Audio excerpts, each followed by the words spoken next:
Good day everyone, this is Basic Math Gaming.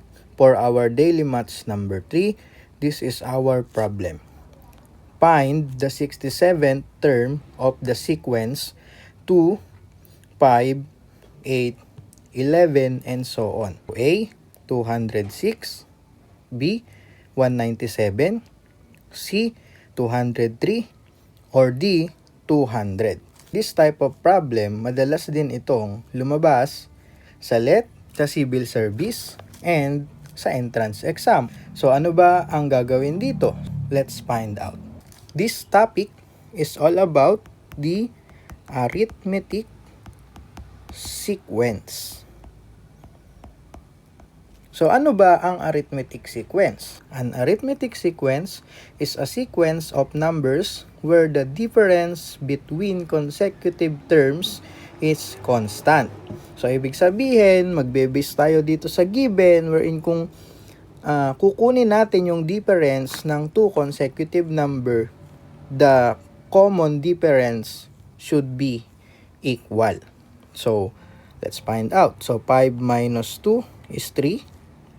8 minus 5 is 3, and 11 minus 8 is also 3. So nakita natin na pare-parehas yung difference nila, so masasabi natin na arithmetic sequence yung type of sequence na involved.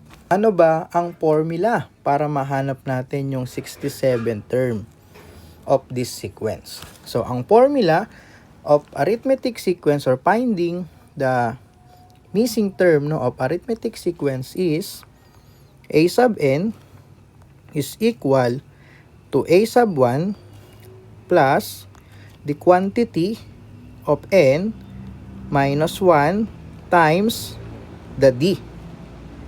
So kung mapapansin nyo, meron kayong nakikitang iba't ibang variables. Okay? So pag-aralan natin. Si a sub n is the missing term, kung ano yung nawawalang term, kung pang ilan siya. So in this problem, 67th term. Okay? Si a sub 1 naman is the first term. So in this problem, 2 si first term. Okay?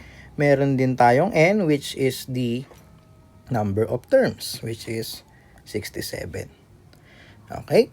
And then we have letter D. Ito yung tinatawag natin na common difference. Okay, which is 3. Let us first identify the given. So according to the problem, n is equal to 67th term, or basically 67. A sub 1, which is our first term, is equal to 2. And our D, which is the common difference, is 3. Okay?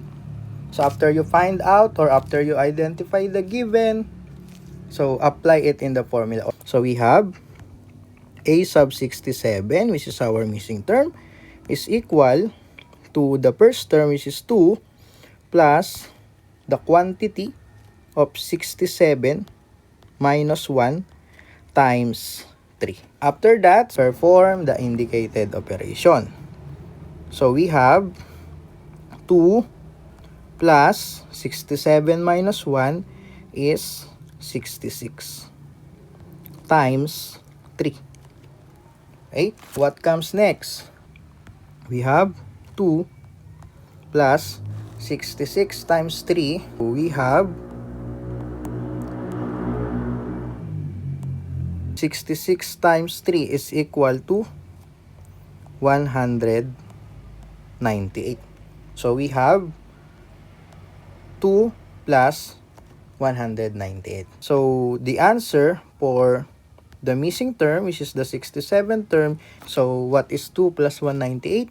We have 200. So this is now our answer.